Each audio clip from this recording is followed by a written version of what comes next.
Hello friends, welcome back to Arjun Harika talks. అందరు ఎలా ఉన్నారు? అందరు చాలా బాగున్నారు అనుకుంటున్నాను. ఇప్పుడు మనం అన్నవరం నుంచి పిఠాపురానికి వెళ్తున్నాము. అన్నవరం నుంచి పిఠాపురం వరకు ఒక 25 కిలోమీటర్స్ డిస్టెన్స్ అయితే ఉంది. పిఠాపురం అష్టాదశ శక్తిపీఠాలలో ఒకటి. ఇక్కడ పురోహితిక అమ్మవారు ఉంటారు. ఇక్కడ అమ్మవారి ఆలయాలు 2 ఉన్నాయి. అందులో మొదటిది ఒక చిన్న పెంకుటిలలో ఉంటుంది. ఇప్పుడు మనం అక్కడికే వెళ్తున్నాం. ఇంకా గుడిలో పూజారి గారు అక్కడ అమ్మవారి గురించి ఏం చెప్పారంటే, పూర్వం ఒక సన్యాసి అమ్మ అమ్మ అని వెతుక్కుంటూ ఇక్కడ ఒక బావి ఉండేదట. అయితే అక్కడికి వచ్చి అమ్మవారు ఇక్కడే ఉన్నారని చెప్పి అలా మాయమైపోయారట. అప్పుడు రాజుగారి ఆ నూతిని తవ్వించి అమ్మవారిని బయటికి తీశారట. అమ్మవారికి గుడి కట్టించాలి అనుకున్నారు, కానీ ఎన్నో సంవత్సరాల నుంచి అక్కడ గుడి కట్టించలేకపోతున్నారు. అది అమ్మవారు కూర్చొనే భాగం కాబట్టి, కంటికి కనిపించని భాగం కాబట్టి నిర్మాణం జరగలేదు ఏమో అని ఒక కథనం కూడా ఉంది. అలా చెప్పారు అక్కడ. ఇంకా అమ్మవారిని దర్శించుకున్న తర్వాత దత్తక్షేత్రానికి వెళ్తున్నాము. ఈ దత్తక్షేత్రం చాలా ఫేమస్ అని ఇక్కడ చెప్పారు. అన్ని దత్తక్షేత్రాల్లో స్వామివారి పాదకులు ఉంటాయి, కానీ ఈ క్షేత్రంలో స్వామివారు స్వయంభూగా వెలిశారు. ఇక్కడ విగ్రహ రూపంలో మనకి దర్శనం ఇస్తారు. దీనికి కూడా ఒక కథ ఉంది. ఇక్కడ దత్తాత్రేయ స్వామిని శ్రీపాద వల్లభ స్వామి అని అంటారంట. ఈ గ్రామంలో అప్పల రాజశర్మ సుమతి అనే దంపతులు జన్మించారు. వాళ్ళకి ముందుగానే ఒక 2 కొడుకులు ఉండేవారు. స్వామివారు వాళ్ళ ఇంటికి ఒకసారి వచ్చినప్పుడు వాళ్ళు ఇచ్చిన ఆతిథ్యానికి మెచ్చి ఏదో ఒక వరంని అడగమని అడిగారు. వారు తమకి స్వామివారు ఒక సంతానంగా జన్మించమని అడిగారు. అంతకుముందు 2 కుమారులు సరిగ్గా ఉండేవారు కాదు. బాగా తెలివితేటలు ఉన్న కుమారుడులాగా జన్మించమని అడిగారు.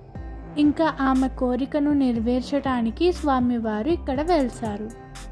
అలా ఆ స్వామివారిని దర్శించుకొని ఇంకా ఆ రోజు అక్కడే లంచ్ చేసాం. మేము చాలా బ్లెస్గా ఫీల్ అయ్యాం. ఇంకా అక్కడ నుంచి పిఠాపురం మెయిన్ టెంపుల్కి వచ్చాము. ఇక్కడ పరమేశ్వరుడు ఉంటారు. స్వామివారిని కుకుటేశ్వర స్వామివారు అని అంటారు. ఇక్కడ మీకు కనిపిస్తున్న దానిని పాదగయ అని అంటారు. ఇది త్రిగయా క్షేత్రాలలో ఒకటి. ఇక్కడ గయాసురుడి పాదాలు ఉన్నాయి కాబట్టి పాదగయ క్షేత్రంగా ఖ్యాతిగాంచింది. దీనికి ఒక చరిత్ర ఉంది. పూర్వం ఈ గయాసురుడి వల్ల విష్ణుమూర్తి తన చక్రంతో గయుని శరీరాన్ని 3 ముక్కలుగా ఖండించారు. ఆ శరీరంలో శిరస్సు భాగం బీహార్లో ఉన్న గయలో పడిందని దానిని శిరోగయ అని అంటారు.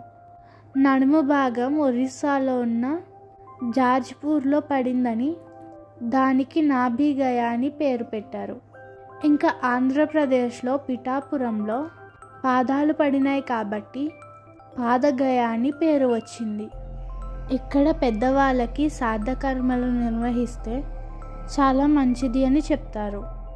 ఇంకా ఈ స్వామివారికి కుక్కటేశ్వర స్వామి అని పేరు ఎలా వచ్చిందంటే, గయాసురుడిని సంహరించే భాగంలో తెల్లవారికి ముందే గయాసురుడు మేల్కోవాలి.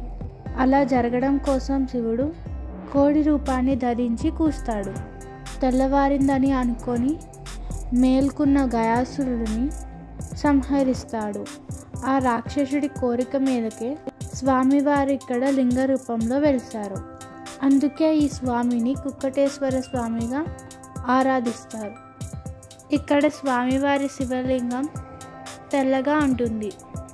ఎదురుగా ఏకశిలానంది విగ్రహం చాలా పెద్దగా శ్రీశైలంలో నందిలాగా ఉంటుంది. ఇంకా ఈ ఊరికి అమ్మవారి పేరు మీదుగానే పిఠాపురం అని పేరు వచ్చింది. ఇంకా అమ్మవారి విగ్రహం రైల్వే స్టేషన్కి ఎదురుగా ఉన్న మట్టి దిబ్బలో భూస్థాపితమై ఉన్నదని అందరూ అనుకుంటున్నారు. పురావస్తు పరిశోధక శాఖ వారు త్రవ్వి చూస్తే అమ్మవారి విగ్రహం కనిపించవచ్చు అని ప్రజలు అనుకుంటారు. గుడి చాలా చిన్నగా ఉంది, అయినప్పటికీ అష్టాదశ శక్తిపీఠాల శిల్పాలు ఎంతో అందంగా చెక్కబడి ఉంటాయి. ఇంకా ఆ రోజు వెళ్ళేసరికి టెంపుల్ క్లోజ్ అయి ఉంది. 4:30కే ఓపెన్ చేస్తారు అని చెప్పేసరికి కొద్దిసేపు వెయిట్ చేశాను. ఇంతలో శివాలయం తలుపులు అనుకోకుండా తెరిచారు. ఇంకా మేము స్వామివారిని దర్శించుకున్నాం. ఇంకా అమ్మవారి టెంపుల్ ఓపెన్ చేసేసరికి సామర్లకోటకి వెళ్ళి ఇక్కడికి వద్దామని అనుకున్నాం. అలా మేము సామర్లకోటకి వెళ్ళి మళ్ళీ వచ్చి అమ్మవారిని దర్శించుకున్నాం. పదండి ఫ్రెండ్స్, మనం అందరం మళ్ళీ సామర్లకోట వ్లాగ్లో కలుసుకుందాం. ఇంతటితో ఈ వీడియోని ఇక్కడితో ఎండ్ చేసేస్తున్నాను. మీరు కనుక ఫస్ట్ టైం చూసినట్లయితే లైక్, షేర్, కామెంట్, సబ్స్క్రైబ్ చేసుకోవడం మర్చిపోకండి. Thank you for watching. Take care.